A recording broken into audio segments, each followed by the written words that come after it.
Hello మామ, good morning. So మన దోశ తిన్నదైతే మన డే స్టార్ట్ కాదు. సో పొద్దుగాల లేవగానే హోటల్ పోయి ఒక దోశ అయితే తిన్నా. సో దోశ తిని మా కొత్తిని కాడికి అయితే పోయినా. వర్క్ అయితే చూద్దామని చెక్ చేద్దామని. సో లేబర్లు వచ్చిర్రు, అంటే వర్కర్స్ వచ్చి, సో సిమెంట్ బస్సులు అయితే అయిపోతున్నాయి, సిమెంట్ బస్సులు కావాలి, సో వర్క్ అయిపోతా అన్నారు. సో నేను ఎమ్మటే టౌన్కి బయలుదేరిన సిమెంట్ బస్సులు తెస్తేందుకు. ఎందుకంటే సిమెంట్ బస్సులు ఏంది, సో వర్క్ అయితే అయిపోతుంది. సో వర్క్ అయిపోతుంది దెబ్బ అయితే. సో దబ్బున బయలుదేరి సిమెంట్ బస్సులు అయితే లోడ్ అయితే ఇంటికి పంపించేసిన. సో పై సమోసా తిని అలా ఇక మా చెల్లె బర్త్డే ఉంది. సో బర్త్డే ఉందని ఒక గిఫ్ట్ అండ్ అలాగే కేక్ పట్టుకొచ్చి అయితే ఇంటికి వచ్చిన. సో ఇంటికి వచ్చేసరికి ఈవినింగ్ అయింది. సో ఈ మా చెల్లి అయితే కేక్ కటింగ్ స్టార్ట్ చేసింది. అండ్ అలాగే నేను తెచ్చిన గిఫ్ట్ మా తమ్ముడు అయితే మా చెల్లెకి ఇస్తుండు.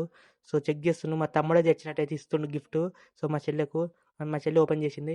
సో ఏ ఆకాశనైనా బిర్యానీ పడు కదా, సో బిర్యానీ అయితే తెచ్చిన ప్యారడైస్కి వెళ్ళి. సో మా చెల్లె బర్త్డే అని. సో బిర్యానీ అయితే సూపర్ ఉంది. బిర్యానీ ఎప్పుడు బాగుండదు అనుకోండి, ఎప్పుడు బాగా ఎట్లా తిన్నా బిర్యానీ అయితే సూపర్ ఉంటుంది. సో ఇది ఇంతే ఈ video. And like, share, subscribe చేయండి. నెక్స్ట్ వీడియో కలుద్దాం.